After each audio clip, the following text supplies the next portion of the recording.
Ils ne t'aimeront jamais pendant que tu construis. Voilà une vérité tranchante. Une vérité qui ne fait pas de bruit. Regarde autour de toi.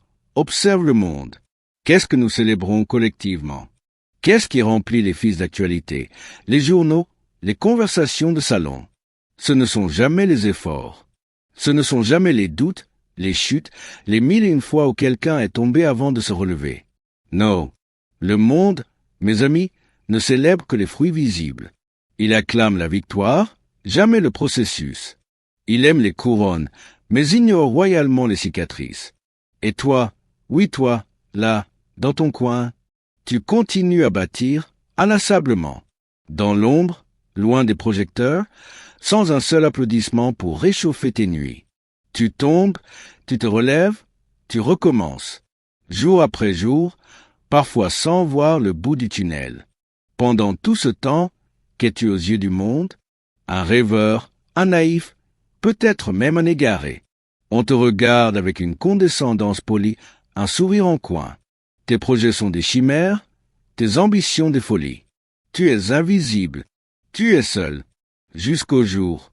Ce jour où, contre toute attente, contre tous les pronostics, ton travail finit par briller. Quand cette graine plantée dans l'obscurité perce enfin la terre et déploie ses premières feuilles. Quand le projet secret prend forme, quand l'effort silencieux se matérialise en un succès retentissant. Alors, subitement, par magie, tu deviens une légende. Tu es une source d'inspiration. On te cite, on te loue, on veut comprendre comment tu as fait. Mais attention, le monde ne t'acclame pas pour ce que tu es, profondément. Il ne t'acclame pas pour les sacrifices, les doutes, les larmes invisibles. Il t'acclame pour ce que tu représentes, une image de succès, un trophée social, un reflet de ce qu'ils aimeraient être ou croire possible. C'est une distinction cruciale. Une distinction qui peut soit vous briser si vous ne la comprenez pas, soit vous libérer totalement si vous l'intégrez. Dans cette vidéo, je vais t'emmener au cœur d'une vérité que de grands esprits, comme Nietzsche, ont perçue avec une clarté désarmante. Cette vérité, c'est que ce que la foule admire n'est jamais la profondeur, mais l'éclat. Jamais l'essence, mais l'apparence. Et c'est cette compréhension qui va vous armer d'une force intérieure inébranlable. Nous allons décortiquer ce phénomène, comprendre pourquoi le monde fonctionne ainsi, et surtout, comment vous pouvez non seulement survivre à cette réalité, mais la transformer en votre plus grand avantage. Il s'agit de cultiver une résilience, une solitude créatrice et une auto-validation qui ne dépendent de personne d'autre que de vous. Avant d'aller plus loin dans cette exploration qui promet d'être intense, j'aimerais que tu répondes en commentaire à cette question. Une question qui, je l'espère, va résonner en toi et ouvrir un espace de réflexion.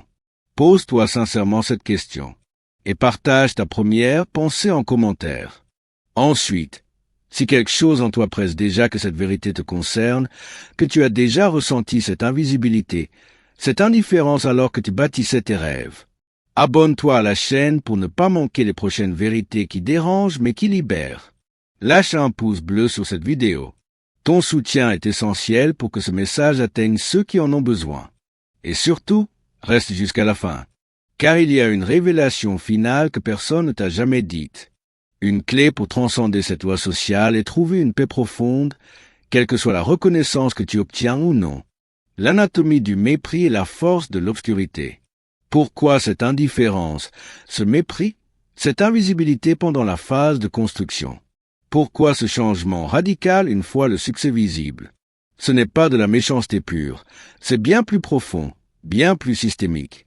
C'est une réaction humaine, presque instinctive, face à ce qui dérange l'ordre établi. Première partie, l'aveuglement du troupeau et la peur de l'éveil. Commençons par là où tout se rejoint, la psychologie des masses. Friedrich Nietzsche, ce philosophe que l'on aime citer sans toujours le comprendre, a passé sa vie à observer le comportement des foules. Il parlait de la psychologie du troupeau, un mouvement collectif, souvent aveugle, qui se meut par imitation, par peur de l'isolement, par un besoin viscéral de sécurité dans le nombre. Et ce troupeau, disait-il, acclame ce qui brille, ce qui est éclatant, spectaculaire, mais piétine sans le savoir ce qui se construit lentement, dans la discrétion, dans la vérité du processus. Dans son œuvre Ainsi parlait Zarathustra et d'autres écrits, Nietzsche affirme que l'humanité, dans sa majorité endormie, préfère l'illusion de la grandeur à la vérité douloureuse de l'effort. Pourquoi? Parce que le succès visible, le résultat final, est rassurant. Il peut être acheté, imité, consommé. On peut s'y identifier sans avoir fourni l'effort. C'est un produit fini, sans les aspérités du chemin. Mais la construction intérieure, l'effort solitaire, la métamorphose personnelle, cela dérange. Cela ne peut ni se vendre, ni se montrer facilement. C'est un processus intime qui renvoie chacun à sa propre inaction, à ses propres peurs. C'est la sueur, les larmes, les doutes, la discipline invisible. Et ça, le troupeau ne veut pas le voir. Il ne peut pas le comprendre car il ne l'a pas vécu. Pensez à Van Gogh, à Rimbaud, à des génies dont l'œuvre n'a été reconnue qu'après leur mort ou après des années d'obscurité. Leurs efforts, leur singularité étaient incompris. Ils dérangeaient parce qu'ils ne rentraient pas dans le moule. Combien d'innovations ont été moquées avant de révolutionner le monde? Le téléphone, l'ampoule, la voiture, des idées folles avant d'être des évidences. G.I. Gurdjieff, un autre penseur profond, parlait de l'homme endormi. Cette majorité d'êtres humains qui vivent leur vie mécaniquement, sans conscience véritable, sans réflexion autonome. Et cette majorité, inconsciemment, méprise ceux qui cherchent à se réveiller, ceux qui osent penser par eux-mêmes, créer en silence, échouer, puis recommencer. Pourquoi ce mépris? Parce que la lumière de l'autre leur envoie leur propre obscurité. La persévérance d'un individu met en lumière l'inertie du collectif. Le courage d'un seul expose la lâcheté de beaucoup. Ceux qui osent penser par eux-mêmes, créer dans le silence de leur atelier, échouer et se relever, deviennent des anomalies dans un monde qui préfère les certitudes confortables aux vérités inconfortables. C'est une réaction de défense.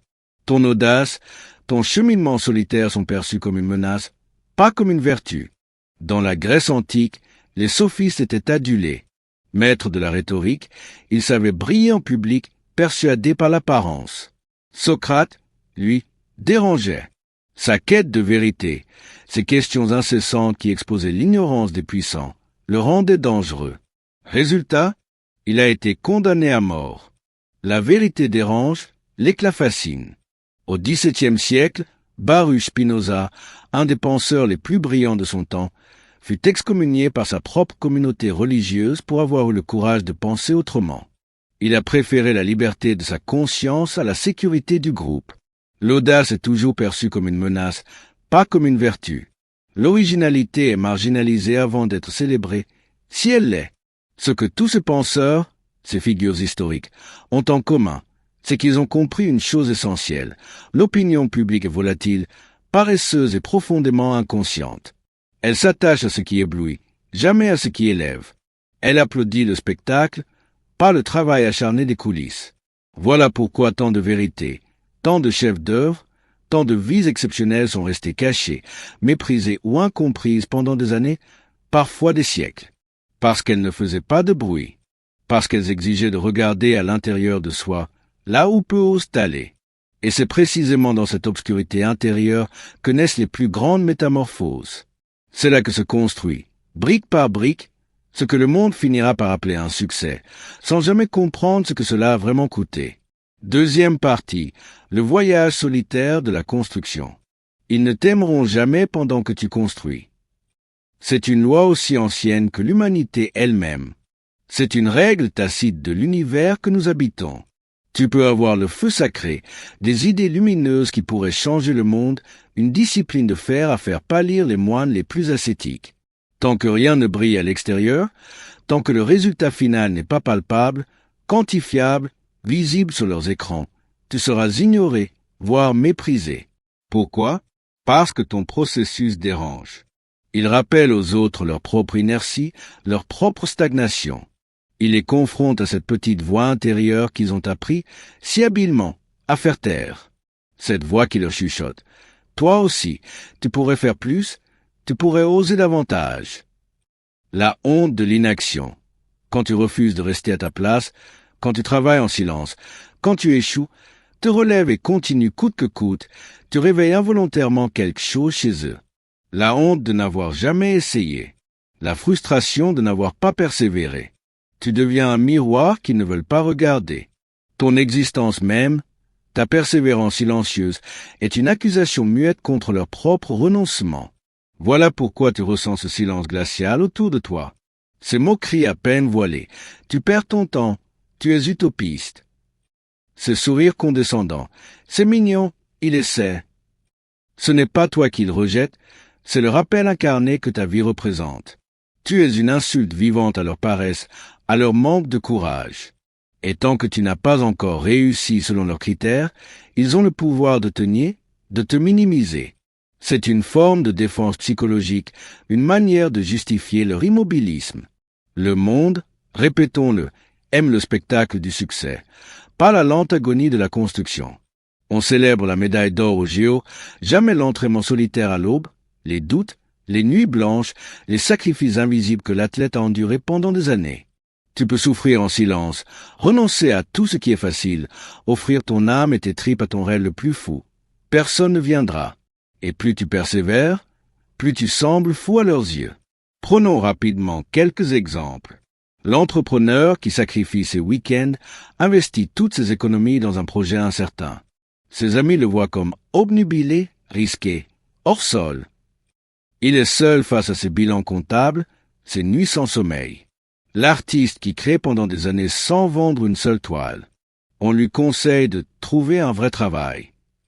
Sa passion est perçue comme un hobby futile.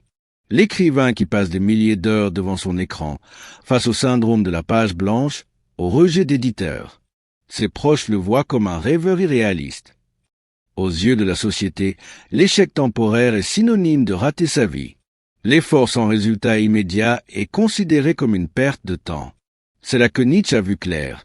Il écrivait que la foule acclame ce qu'elle voit, pas ce qu'elle ignore. Autrement dit, tant que tu es en chantier, tu n'as aucun intérêt social. Tu n'es qu'un risque, un pari incertain, un brouillon dérangeant. Les gens ne croient pas aux germes, ils croient aux arbres. Ils ne croient pas aux graines enfouies dans la terre, mais aux fruits suspendus aux branches. Et pourtant, c'est là, dans cette terre noire et humide, dans ce silence fertile de la construction, que tout se joue. C'est la partie la plus sacrée du voyage. C'est là que tu affrontes tes démons intérieurs, tes peurs les plus profondes. C'est là que tu apprends à te relever de chaque chute avec plus de sagesse. C'est là que tu purifies tes intentions, que tu forces ton caractère. C'est là que tu meurs à ton ancienne version, à la personne que tu étais avant d'oser. Mais personne ne te verra.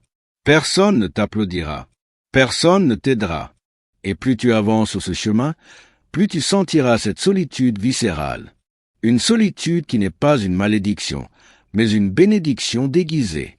Parce que tu es en train de sortir du moule. Tu es en train de te différencier. Et ceux qui restent à l'intérieur du moule te voient comme une menace. Ta seule présence les dérange, même si tu ne dis rien, même si tu souris, même si tu fais tout pour ne pas déranger. Tu déranges quand même. Pourquoi? Parce que tu prouves qu'il est possible d'avancer sans leur validation. Tu prouves que la liberté intérieure existe, qu'une autre voie est possible. Et ça, pour l'ego collectif, c'est impardonnable. C'est comme si tu détruisais leur excuse principale. Je n'ai pas réussi parce que c'était trop difficile. En te voyant persévérer, tu les exposes. Tu les mets face à leur propre renoncement. Et il y a pire encore. Si tu échoues publiquement, tu deviendras leur preuve que le rêve ne vaut pas la peine d'être vécu. Tu vois, il s'est planté. Il a perdu son temps. Je te l'avais dit. Troisième partie, l'amour post-victoire et son illusion. Mais si tu réussis, là, tout change. Radicalement. Soudain, tu deviens fascinant. Ils veulent te connaître. Ils te demandent comment tu as fait, comme si c'était une formule magique. Ils veulent s'associer avec toi, te féliciter, t'aider, maintenant que tu n'en as plus besoin. Mais soyons lucides, ce n'est pas toi qu'ils aiment. C'est ce que tu es devenu. C'est ce que tu représentes. Une image de réussite, un trophée social, une aura à laquelle il peut s'identifier pour se valoriser. Une preuve que tout est possible à condition que quelqu'un d'autre fasse le travail. Où était-il quand tu te battais contre tes doutes les plus profonds? Quand tu mangeais seul, la tête pleine d'angoisse, à te demander si tout ça avait un sens? Où était-il quand tu pleurais en silence, quand tu sacrifiais ton confort, tes relations, ton sommeil, quand tu renonçais à des choses que personne ne verra jamais? Il n'était pas là, parce qu'il n'y avait encore rien à gagner, pas de prestige à récolter, pas de lumière à capter. C'est pour cela que Nietzsche, encore une fois, frappe juste.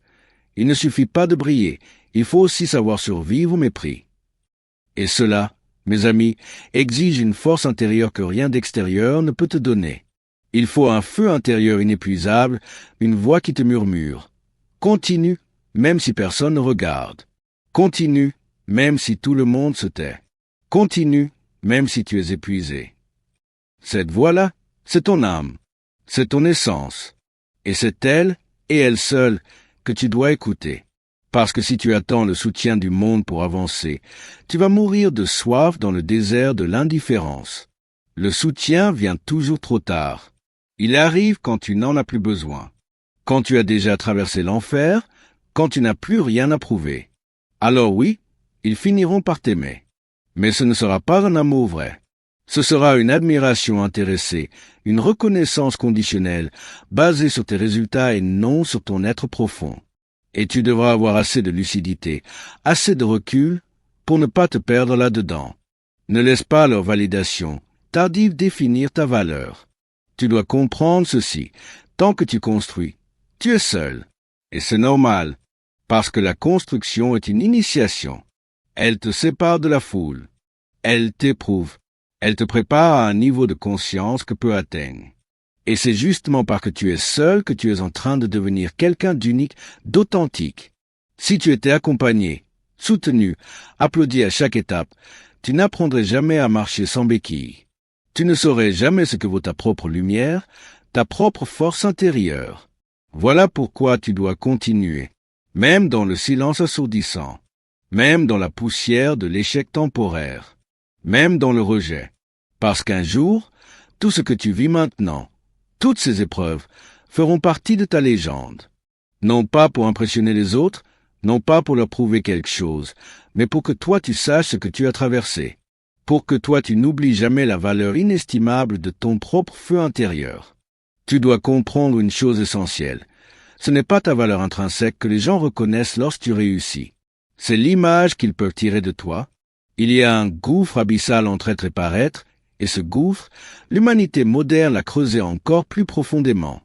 La société ne fonctionne pas selon la logique de l'authenticité, mais selon celle de l'utilité sociale. On te respecte quand tu peux servir d'exemple, quand tu peux valider les espoirs des autres, quand tu es devenu une preuve vivante que tout est possible, pourvu que quelqu'un d'autre le fasse. Mais seulement une fois que tu as vaincu. Ce qu'on admire, ce n'est pas la vérité nue de ton parcours, c'est la surface lisse, polie, du résultat final. Les cicatrices, les failles, les doutes, les crises existentielles, tout cela est effacé au montage. Ils veulent le film, pas les coulisses du tournage. Ils veulent le triomphe, pas les larmes de solitude. Et c'est là que réside l'un des paradoxes les plus douloureux de notre époque. Plus tu es sincère, plus tu es authentique dans ton chemin, plus tu seras rejeté pendant qu'il est en cours.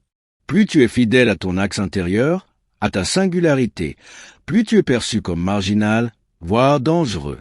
Parce que ce monde a érigé une norme. Il faut réussir, mais sans déranger. Il faut créer, mais sans bousculer les habitudes. Il faut briller, mais en restant dans les codes établis. Or, ceux qui suivent réellement leur feu intérieur ne rentrent dans aucun cadre. Ils dérangent, simplement parce qu'ils existent. Et cette vérité est trop difficile à avaler pour ceux qui ont tout misé sur le regard des autres, sur la validation externe. Voilà pourquoi l'audace, la persévérance solitaire, est une offense. Non pas parce qu'elle est dangereuse en soi, mais parce qu'elle rend visibles les chaînes des autres. Et peu de gens sont prêts à voir à quel point ils sont prisonniers de leur propre peur et de l'opinion collective. Il y a une forme de violence dans le fait d'être soi, une violence douce, silencieuse, mais bien réelle. Parce qu'être soi pleinement, radicalement, revient à dire au monde « Je ne vous appartiens pas, je ne dépends pas de votre approbation ». C'est un acte de rupture, un détachement radical. Et ce détachement, les autres le ressentent comme une trahison, même inconsciemment. Voilà pourquoi les moqueries, l'ironie, les regards pleins de pitié ou de mépris pleurent quand tu avances sans leur permission. Ce n'est pas toi qu'ils attaquent, c'est l'idée que tu peux exister sans eux. Et l'ego collectif déteste cette idée. Et toi, de ton côté, tu es pris dans une tension presque insupportable. C'est là ton désir le plus profond d'être fidèle à toi-même, à ton chemin, et ton besoin naturel d'être aimé. Parce que oui, même les esprits les plus forts ont soif d'amour, de connexion. Même les plus lucides cherchent un regard qui les comprenne, qui valide leur existence. Ce besoin d'être vu, reconnu, validé, est profondément humain. Mais c'est aussi l'un des pièges les plus perfides. Car plus tu avances dans ta construction intérieure, plus ce besoin de validation externe devient un poison. Tu attends un soutien qui ne viendra jamais. Tu espères une reconnaissance qui n'existe que dans les contes de fées ou les scénarios hollywoodiens. Tu veux que ceux qui t'ont ignoré te félicitent un jour. Mais cette attente t'épuise. Elle te fait douter. Elle te fait oublier pourquoi tu as commencé. Et c'est là que l'ego se glisse sournoisement. L'ego adore se nourrir de blessures mal fermées. Il se dit, quand j'aurai réussi, je leur montrerai. Ils verront ce que j'ai accompli et ils le regretteront. Cette revanche intérieure peut devenir un carburant puissant, oui, mais toxique, car elle déplace ton centre. Tu ne fais plus les choses pour obéir à ton âme, à ton feu sacré, mais pour prouver quelque chose à ceux qui ne t'ont jamais vu. Tu construis un palais non pour toi, mais pour impressionner ceux qui t'ont laissé dormir dans la poussière. Et c'est là que tu risques de tout perdre. Parce que ton feu sacré ne supporte pas la vengeance, la validation externe comme motivation première. Il ne peut brûler que dans la vérité de ton être, de ton chemin. Alors tu dois faire un choix radical. Un choix qui va transformer ta vie. Continuer. Non pas pour qu'on t'aime, non pas pour impressionner, mais parce que tu n'as pas le choix. Parce que c'est ta voie. Parce que tout en toi te pousse dans cette direction. Même si tu sais que tu seras seul, mal compris, critiqué. Même si tu sais que les regards ne changeront que quand tu ne les regarderas plus. Il faut que tu sois prêt à vivre dans l'ombre, sans promesse de lumière. Il faut que tu acceptes de devenir invisible pour le monde, le temps de te rendre visible à toi-même. Et le jour où tu brilleras, où les choses enfin s'aligneront, tu devras te souvenir. Te souvenir que l'amour qui vient après la victoire n'est pas un vrai amour, pas un amour inconditionnel. C'est une flatterie, un effet miroir.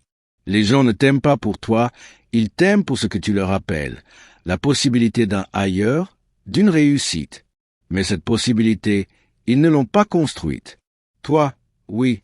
Et c'est pour ça que tu dois rester fidèle à la solitude de ton chemin.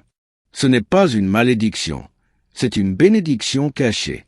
Car c'est dans cette solitude que tu as appris à écouter ta voix intérieure, à sentir ce qui est juste, à discerner le vrai du faux. Tu sais maintenant reconnaître l'amour vrai du faux intérêt, le soutien sincère du parasitisme social. Tu es devenu lucide. Et cette lucidité est ta plus grande victoire. Gurdjieff disait que le monde ne te pardonnera jamais d'avoir eu le courage qu'il n'a pas eu. Et il avait raison, car ton succès, loin de t'absoudre aux yeux des autres, peut devenir une accusation silencieuse, une gifle symbolique pour ceux qui ont capitulé trop tôt. Alors ne t'étonne pas si même après ta réussite, tu ressens encore un rejet subtil, une froideur dissimulée derrière les sourires.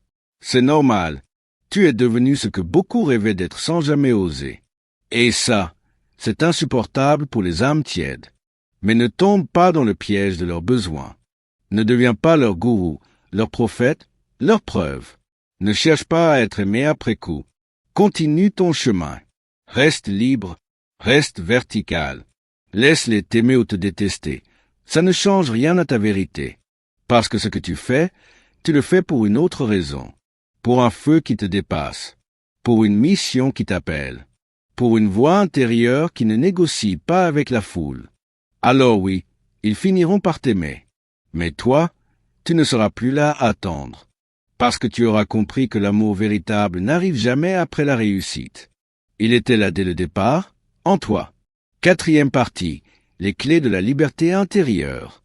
Tu sais maintenant que l'amour du monde est conditionnel, que le soutien arrive trop tard, que la reconnaissance est une monnaie sociale rarement un geste de vérité. Alors que faire? Comment vivre, avancer, créer, construire sans sombrer dans l'amertume ou la lassitude? Il faut d'abord renverser la logique. Au lieu d'attendre que les autres te voient, commence par t'observer toi-même. Chaque jour, sans complaisance, mais avec une fidélité absolue. Pose-toi une seule question fondamentale. Suis-je fidèle à ce que je suis en train de devenir? Pas à ce que j'ai, pas à ce qu'on attend de moi, mais à ce que je deviens en silence, à chaque instant. C'est la seule vraie boussole. C'est ton or magnétique. La conscience de soi comme boussole, expliquer l'importance de se reconnecter à ses valeurs profondes, à sa vision, à son intuition. Comment identifier si une action est alignée avec son chemin ou si elle est motivée par la recherche de validation externe. Méditation et introspection. Proposer des pratiques simples pour cultiver cette auto-observation. Écriture quotidienne, marche silencieuse, quelques minutes de méditation par jour. La différence entre ego et âme. L'ego cherche l'approbation, l'âme cherche l'alignement et l'expression de soi. Apprendre à distinguer ses voies. Ensuite, cultive la mémoire intérieure. Note tes efforts, tes petites victoires, même les plus insignifiantes à l'extérieur, tes douleurs surmontées. Tiens un journal de construction. Ce n'est pas un outil de narcissisme, c'est une encre. Car dans les moments de doute, quand le silence extérieur pèse le plus, tu auras besoin de te rappeler d'où tu viens. Tu auras besoin de relire tes propres traces, de voir noir sur blanc ce que tu as traversé sans applaudissements. C'est une façon de t'honorer, de valider ton propre chemin et d'honorer ton feu. La puissance de la documentation personnelle. Comment tenir un journal qui soit plus qu'un agenda, un lieu pour enregistrer les insights, les leçons apprises, les micro-victoires. La gratitude pour le processus. Inclure une section sur la gratitude pour les défis, car il forge le caractère. Exemple concret de ce qu'on peut y noter. Une idée qui vient, une petite percée, une émotion difficile dépassée, un livre qui a inspiré, une citation. Troisième clé, établir une distance émotionnelle avec le regard des autres. Ça ne veut pas dire devenir froid, cynique ou insensible. Absolument pas. Ça veut dire te protéger. Tu dois apprendre à repérer les masques, les compliments intéressés, les silences blessants, les amitiés opportunistes qui surgissent avec le succès. Ne leur donne pas accès à ton centre, à ton énergie vitale. La vraie force, c'est de rester sensible sans être vulnérable. De garder ton cœur ouvert, mais ta conscience éveillée. Tu n'as pas besoin d'être aimé. Tu as besoin d'être vrai. Et souvent, cela demande de renoncer à l'approbation collective. Distinguer le vrai du faux soutien. Comment identifier les motivations cachées derrière les interactions? L'art de dire non. Refuser les invitations qui ne servent pas votre chemin, les conversations qui vous drainent. Se protéger énergétiquement. Des techniques simples pour ne pas absorber les énergies négatives ou les doutes des autres. Il existe un rituel simple, puissant, pour y parvenir. Chaque matin, répète cette phrase devant ton miroir intérieur, devant ton âme. Je suis en chemin. Je ne suis pas là pour plaire. Je suis là pour me réaliser. C'est une prière sans religion, une déclaration d'intention. Elle agit sur l'ego comme une lumière froide, elle le calme, elle le remet à sa place. Car l'ego voudra toujours briller, être admiré, dominer. Mais ton âme, elle, ne cherche qu'à s'aligner. Elle ne veut pas d'applaudissements. Elle veut de la cohérence. La répétition consciente. Expliquer comment cette phrase imprègne le subconscient. Ancrer l'intention. Visualiser ce que signifie se réaliser pour soi. La liberté de l'alignement. Quand on est aligné, le regard des autres perd son pouvoir. Autre conseil crucial, accepte d'être incompris. Profondément, radicalement. Il y a des choses que tu fais, des décisions que tu prends, que même tes plus proches ne comprendront pas. Il y a des chemins qui sembleront absurdes, des choix qui paraîtront solitaires. Et c'est très bien ainsi. Ne perds pas ton énergie à tout expliquer. Ne transforme pas ta vie en justification permanente. Le silence est parfois la plus haute forme de sagesse. Ceux qui doivent comprendre finiront par comprendre quand le moment sera venu. Les autres n'en ont pas besoin. Leur incompréhension est leur problème, pas le tien. Se libérer du besoin d'approbation. Comprendre que chercher à être compris par tous est une quête vaine. La valeur du mystère. Parfois, ne pas tout expliquer préserve l'énergie créatrice. Cultiver un cercle restreint de compréhension. Trouver un ou deux mentors, amis, ou même des communautés en ligne qui comprennent votre chemin. Et puis, il y a cette discipline invisible que peu pratiquent, celle de recommencer. Tu vas échouer, tu vas être fatigué, tu vas douter comme jamais, et tu vas vouloir tout abandonner. Dans ces moments-là, n'écoute pas les voix extérieures qui te diront « je te l'avais dit ». Reviens à ton souffle, reviens à l'origine. Souviens-toi pourquoi tu as commencé, et recommence, même fatigué, même déçu, même seul. C'est ce geste, ce choix délibéré de persévérer, qui construit une âme incassable, une âme qui ne dépend plus du monde extérieur pour exister. L'échec comme enseignant, redéfinir l'échec non pas comme une fin, mais comme une information. La résilience active, non pas juste survivre, mais apprendre à chaque chute. Les rituels de recommencement, une marche, une pause, une réévaluation, puis un nouveau départ, même minime. Mais surtout, apprends à te célébrer. Sans arrogance, mais avec respect. Prends le temps de reconnaître ce que tu accomplis dans l'ombre chaque jour, même si c'est imparfait, même si ce n'est pas encore visible aux yeux du monde. Tu n'as pas besoin d'avoir terminé pour mériter d'être honoré. Chaque pas est une victoire. Chaque jour où tu choisis de rester aligné est une révolution silencieuse. Ne néglige pas la puissance de la constance silencieuse. Les petites victoires, apprendre à les identifier et à les valoriser. Le respect de soi, comprendre que la validation vient d'abord de l'intérieur. Le danger du perfectionnisme qui retarde l'action et la reconnaissance de l'effort. Et si un jour tu sens que tu flanches, que le découragement te submerge, entoure-toi. Non pas de ceux qui te flattent, mais de ceux qui te rappellent qui tu es profondément. Ce peut être une voix amie, un livre qui t'inspire, une phrase qui te touche, une œuvre d'art, une musique.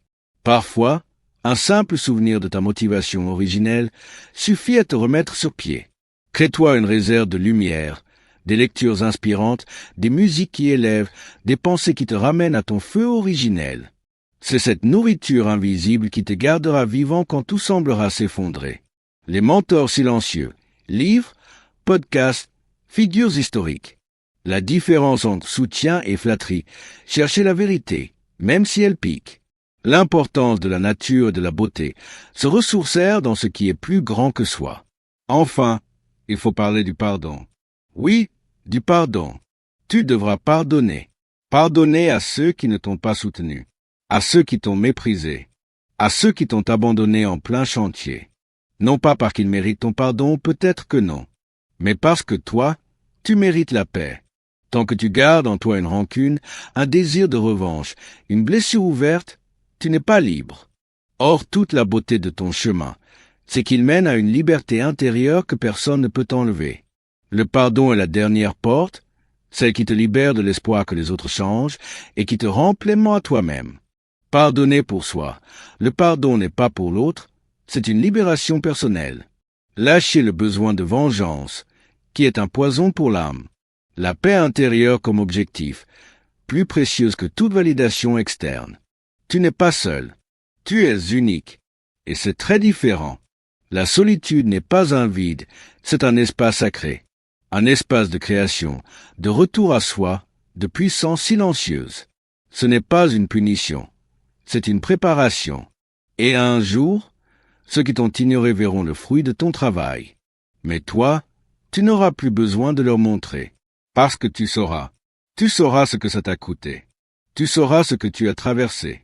Et cette connaissance-là, personne ne pourra jamais te la voler. C'est ta vérité. Nous voici arrivés à la fin de cette exploration, et j'espère qu'elle t'aura apporté non pas des réponses simples, mais une lucidité nouvelle et une force inébranlable. Ils ne t'aimeront jamais pendant que tu construis. Ils ne te verront pas pendant que tu tombes. Ils ne te tendront pas la main pendant que tu te relèves. Et quand enfin tu brilleras, ils viendront. Trop tard, non pas pour toi, mais pour eux, pour ceux que tu représentes. Ce monde, mes amis, ne célèbre pas les âmes fidèles à leur chemin. Il célèbre les apparences. Il n'applaudit pas le silence de la persévérance, mais l'éclat du résultat. Et si tu comprends ça, si tu l'acceptes non pas comme une fatalité amère, mais comme une loi universelle que tu peux transcender dans ton cœur, alors tu n'attendras plus jamais leur amour pour continuer. Tu t'aimeras assez pour ne plus supplier leur regard. Tu te respecteras assez pour ne plus quémander leur reconnaissance. Et tu avanceras, lentement, profondément, puissamment, parce que ce que tu fais n'est pas un spectacle pour les autres, c'est une offrande à toi-même, à ta propre vérité, à ta propre destinée. Friedrich Nietzsche, ce grand observateur de l'âme humaine, disait que ce que la foule acclame, c'est ce qui l'éblouit, pas ce qui la transforme. Alors, ne cherche plus à briller pour être vu. Cherche à te bâtir, à devenir quelqu'un que même toi, dans ton silence le plus intime, tu respectes profondément. Et un jour, sans le vouloir, sans le chercher, tu deviendras une lumière. Non pas une lumière pour être vue par tous les regards futiles, mais une lumière pour éclairer. Une lumière qui attire non pas la foule aveugle, mais les quelques âmes qui, comme toi, ont traversé les ténèbres de l'incompréhension et de la solitude. Ceux qui te reconnaîtront ce jour-là, tu les reconnaîtras aussi. Et ce sera un lien plus puissant que n'importe quel trophée social. Si ce message a résonné en toi, si une partie de ton être s'est sentie vue, entendue, comprise aujourd'hui, alors je t'invite à un dernier acte de partage. Laisse un commentaire en dessous et dis-moi, qu'est-ce que tu construis en silence en ce moment? Quelle est cette vérité que tu affrontes sans témoin? J'ai hâte de lire vos histoires, car elles sont le reflet de la vraie force. Abonne-toi à cette chaîne si tu veux d'autres vérités profondes que le monde préfère cacher sous le bruit incessant des apparences. Aime cette vidéo si quelque chose en toi s'est senti libéré aujourd'hui. Et n'oublie jamais cette ultime vérité. Ce n'est pas le regard qui te rend réel. C'est ta fidélité à toi-même. C'est ton feu intérieur, ta solitude choisie, ton courage inébranlable. Ils ne t'aimeront jamais pendant que tu grandis. Mais ce n'est pas grave, parce que toi, tu sais. Et parfois, juste savoir, ça suffit.